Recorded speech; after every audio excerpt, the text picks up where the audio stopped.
نحمده ونصلي على رسوله الكريم أما بعد فأعوذ بالله من الشيطان الرجيم بسم الله الرحمن الرحيم الحمدللہ اللہ تعالیٰ کی توفیق اور اللہ تعالیٰ کے فضل اور احسان کے ساتھ ہم لفظی ترجمہ اور تفسیر کے سلسلے میں اگلی کلاس میں موجود ہیں، حاضر ہیں۔ آج انشاءاللہ تعالی بإذن اللہ ہم سورۃ البقرہ آیت نمبر 154 سے آنورڈز دیکھیں گے۔ الحمدللہ ہمارا دوسرا پارہ سٹارٹ ہو چکا ہے، تو شروع کرتے ہیں آج کا سبق۔ میں ڈائریکٹ یہیں سے سٹارٹ کرتی ہوں۔ میں امید کرتی ہوں کہ آپ ریگولرلی پیچھے سے سنتے چلے آ رہے ہیں، اور اس کلاس میں جب آپ آئیں پین اور نوٹ بک کوئی آپ کے پاس ہو، نوٹ بک نہیں تو آپ موبائل پہ بھی کلاس کے دوران آپ کچھ نوٹ کرنا چاہیں تو آپ نوٹ کر سکتی ہیں۔ کوئی پوائنٹ 2 اسٹوڈنٹس نے ماشاءاللہ پچھلے ہفتے جو میں نے پوچھا تھا کہ اگر کوئی لکھنا چاہتی ہیں یا اپنا کوئی انہوں نے لکھا ہے، کوئی نوٹس بنائے ہیں تو ہم سے شیئر کریں۔ میں نے گروپ میں شیئر کیا۔ یہ انہی کو سمجھ آئے گا جو ریگولر ہیں۔ ہو سکتا ہے کہ جو نیو اسٹوڈنٹس ہیں یا جو ریگولر نہیں ہیں وہ نہ سمجھ سکیں کہ اس اسٹوڈنٹس نے کیا لکھ کر شیئر کیا ہے ہم سے، تو اس پہ بہت وہ امپورٹنٹ پوائنٹس تھے۔ آپ اس کو اپنی لینگویج میں جس طرح آپ کو آسان ہو آپ اسے کہیں لکھ سکتی ہیں، سیو کر سکتی ہیں۔ بسم اللہ الرحمن الرحیم۔ وَلَا تَقُولُوا لِمَن يُقْتَلُ فِي سَبِيلِ اللَّهِ أَمْوَاتٌ۔ واو حرف ہے، اور لا بہت کئی طرح کا ہوتا ہے۔ یہاں دیکھتے ہیں یہ کون سا ہے، تو یہ تقولو۔ اگر آپ کوئی اس طرح کا لفظ دیکھیں جس کے آخر میں واو الف آ رہا ہے تو آپ کے ذہن میں فوراً 4 پاسبلٹیز آ جانی چاہیے، وہ آپ کو یاد ہونی چاہیے۔ اس میں واو الف آئے گا تو زیادہ تر یہ فعل کے اینڈ پر ہی، اب فعل ماضی کے آخر میں بھی آ سکتا ہے، اور یہ فعل امر کے آخر میں بھی آ سکتا ہے، فعل نہیں کے آخر میں بھی آ سکتا ہے، اور ایسا فعل مضارع جس کا کچھ الفاظ کے آنے کی وجہ سے نون ڈراپ ہو جاتا ہے، نون گر جاتا ہے اور اس کی جگہ الف آ جاتا ہے، ہوتا وہ مضارع ہی ہے، لیکن سب کا اپنے اپنے طور پہ ترجمے پہ اثر ہوتا ہے۔ اب فعل ماضی کا ہم نے یہ ذکر کیا تھا، واو الف کے ساتھ اگر پہلا حرف ساکن ہو، حرکت والا ہو، متحرک ہو تو وہ ماضی ہوگا۔ ہو سکتا ہے آپ کے ذہن میں یہ آ رہا ہو، لیکن اگر آپ اس کے روٹ ورڈز حروف مادہ دیکھ لیں تو قاف واو لام ہے، تو یہ جو تا ہے یہ تو علامت مضارع ہے، لہٰذا یہ کوئی پہلا حرف نہیں ہے اس فعل کا جس کو ہم دیکھیں کہ متحرک ہے۔ اور بعض دفعہ یہ تا علامت مضارع کی نہیں بھی ہوتی، فعل کا حصہ ہوتی ہے، وہ بہت تھوڑا ہے، بہت کم ہے، ریئر ہے، تو اس کا مطلب فعل ماضی تو نہیں ہے۔ دوسرا کیا تھا؟ امر۔ امر اور نہیں دونوں بیسیکلی مضارع سے بنتے ہیں، تو امر کی بھی کچھ میں نے علامات بتائیں۔ وہ واو الف کے ساتھ اگر خالی الف نظر آ رہا ہے شروع میں اور اس کے بعد والا حرف ساکن نظر آ رہا ہے، اور یہ امر کیا جو جمع ہے، زیادہ لوگوں کو جب آرڈر کیا جاتا ہے، جب ایک کو کیا جاتا ہے تو اس کی شکل اور ہوتی ہے، اور زیادہ کو بھی بعض دفعہ شکل بدل جاتی ہے۔ تو یہ چھوٹی چھوٹی نشانیاں میں ابھی اکا دکا آپ سے شیئر کر رہی ہوں۔ ہاں کچھ میں زیادہ ہیں، آپ کو بہت فائدہ ہوگا انشاءاللہ تعالیٰ، کچھ میں ابھی بہت کچھ شیئر کرنے والا ہے آپ سے، تو جتنا ابھی بتایا جائے آپ اسے سمجھ لیں، اور نہیں آتا کوئی بات نہیں، یہ اتنی بار ہم دہرائیں گے آپ کو پکا ہو جائے گا انشاءاللہ تعالیٰ۔ اب یہ ماضی بھی نہیں ہے یہ، اور امر بھی نہیں ہے، تو تیسرا میں نے بتایا تھا واو الف ہو سکتا ہے کہ یہ فعل نہیں اس میں بھی آ سکتا ہے، تو وہ تو نہیں ہے. تو اس سے پہلے یہ ایک لا آ رہا ہے. لا ایک نفی کا ہوتا ہے، سمپل خبر کی نفی. عائشہ نے کھانا نہیں کھایا، بس. اور ایک ہے لا نہیں کا، عائشہ کھانا مت کھاؤ. تو یہ وہ والا لا ہے. یہ آہستہ آہستہ آپ کو پہچان ہو جائے گی انشاءاللہ تعالی. یہ والا فعل مضارع پر آئے گا.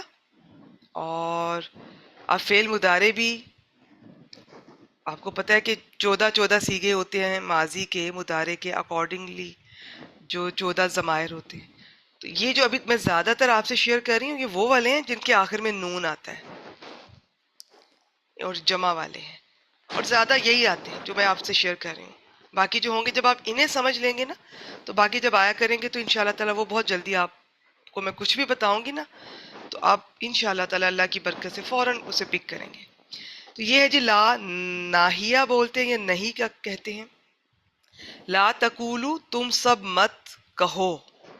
اب اس میں بھی دیکھا جائے تو بیسیکلی یہ بھی نون گرا ہوا ہے.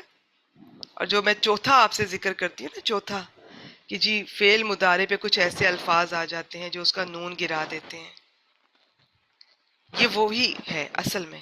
لیکن ہم نے اسے اپنا الگ بنا لیا ہے کیونکہ اس کا اپنا استعمال الگ سے بھی کافی ہے. دوسرا اس میں پھر لا کی پہچان آپ کو ہو جائے گی انشاءاللہ تعالیٰ، آپ کے لیے آسان ہو جائے گا. تو وَلَا تَقُولُوا، اور تم سب مت کہو یا نہ کہو. یہ نہ کے ساتھ یا مت کے ساتھ ترجمہ کیا جاتا ہے. لی من، لام زیر والا لام جارہ حرف ہے. من یہ اسم. تو یہ من کبھی واحد لفظاً یہ واحد ہوتا ہے، کبھی کبھی اس کا جو معنی ہوتا ہے وہ بھی واحد ہوتا ہے، کبھی اس کا معنی جمع کے طور پہ بھی لیا جاتا ہے. لیمن اسے جو، یہ بھی کہہ سکتے ہیں. لیکن ہم آگے جا کے دیکھیں گے کہ کیا نہیں کہنا، جو نہیں کہنا وہ جمع ہے. اس کا مطلب ہے اب ایک کو تو نہیں کہا جا رہا کہ جی اس ایک کو مردہ نہ کہو، تو ترجمہ تو ہم نے مردہ ہی کیا ہے، اس لیے ترجمہ اس کا زیادہ تر نے یوں بھی کیا ہے. اور تم نہ کہو انہیں جو، یہ جو کے معنی میں من، من بھی کئی طرح کا ہوتا ہے. یقتلو، قاف تا لام حروف مادہ ہیں، یا علامت مضارع ہے، اور یا علامت مضارع پیش والی آئے تو اس کی بھی 4 پاسبلٹیز ہوتی ہیں. فی الحال ابھی ایک یہاں پہ بتا دیتی ہوں. تو اس میں یہ کہ جو علامت مضارع کوئی بھی یا ہے، تا ہے، وہ پیش والی نظر آ رہی ہے. اور یہ جو حروف مادہ ہے قاف تا لام، اس میں جو درمیان والا ہے وہ اس وقت کون سا بن رہا ہے؟ تا. اگر وہ زبر والا ہے تو سمجھ جائیں یہ فعل مجہول ہے. ویسے ہوتا کہ جی وہ قتل کرتے ہیں یا وہ قتل کریں گے، یہاں پر ہوگا قتل کر دیے جائیں، انہیں قتل کر دیا جائے. اور تم نہ کہو، مت کہو ان کے لیے یا انہیں جو قتل کر دیے جائیں. اور میں پھر بتا دوں یقتلو ویسے ہی اس کا یہ واحد ہے، قتل کر دیا جائے. لیکن ہم نے دیکھنا ہوتا ہے کہ جی کن کے لیے بات ہو رہی ہے، اور واحد کی بات ہو رہی ہے، جمع کی بات ہو رہی ہے، اس کے مطابق بھی ترجمہ کیا جاتا ہے. اور کچھ اور بھی نشانیاں میں نے آپ سے شیئر کی تھی کہ اس کا فاعل بھی دیکھنا ہوتا ہے. ویسے اس کا تو واحد ہی ہے، لیکن پیچھے ہم دیکھ رہے ہیں کہ کدھر یہ من کی بات ہو رہی ہے. تو من اگر واحد لیں گے تو اسے جو قتل کر دیا جائے، یہ ترجمہ بھی آپ کر سکتے ہیں. اور انہیں جو قتل کر دیے جائیں، یہ ترجمہ بھی کر سکتے ہیں. لیکن یہ واحد کا ہی ہے. جمع کا ایکچوئل میں جمع کا ہوتا تو اس کے ساتھ واو نون لگی ہوتی. تو یہ چھوٹی چھوٹی باتیں، بس میرے خیال میں اس پہلی لائن میں نے جتنا بتانا تھا یہ آج کے لیے کافی ہوگا. باقی انشاءاللہ تعالیٰ اکا دکا بات ہی شیئر کریں گے، نئی آپ سے پرانی ہی زیادہ ہوں گی، انہی کی دہرائی ہوگی. تو اگر آپ کو میرا کوئی پوائنٹ بتانے میں آپ کو مشکل لگا ہو، نہ سمجھ آئی ہو، تو آپ ریکارڈنگ کا یہ سٹارٹنگ والا جو حصہ ہے اسے اب دوبارہ آپ سہ بارہ، آپ کئی بارہ آپ سن سکتے ہیں اسے، ٹھیک ہے، جب تک آپ کو سمجھ نہ آ جائے. پھر بھی سمجھ نہیں آتی کوئی بات نہیں، انتظار کریں، ریگولر رہیں، انشاءاللہ تعالیٰ کسی اگلی کلاس میں سمجھ آ جائے گی. تو یہ آپ بس ہمارا کیا ہے کہ ہم نے حاضر رہنا ہے، ہم نے اللہ تعالیٰ کے لیے